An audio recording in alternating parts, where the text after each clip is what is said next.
Sebuah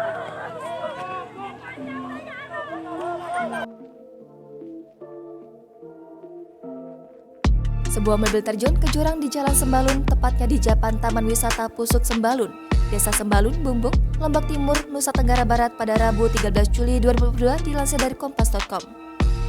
Akibatnya 3 orang tewas, yakni sopir yang bernama Saharudin, warga Dusun Dasan Tengah Timur, Desa Sembalun, Timba Gading, kemudian Ina Alui alias Sahmini, dan Inara.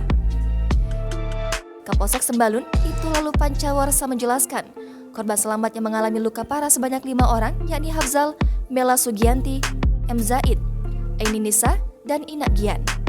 Panca menjelaskan kejadian bermula saat rombongan penumpang tersebut berada di Jalan Sembalun sekitar pukul 11.00 waktu Indonesia Tengah. Tiba-tiba di lokasi kejadian, kendaraan mengalami remblong dan tidak bisa dikendalikan, yang akhirnya mobil tersebut jatuh ke jurang sedalam 20 meter. Saat ini para korban telah dievakuasi ke Puskesmas Sembalun. Usai melakukan evakuasi, polisi melakukan olah TKP dan mengamankan sejumlah barang bukti.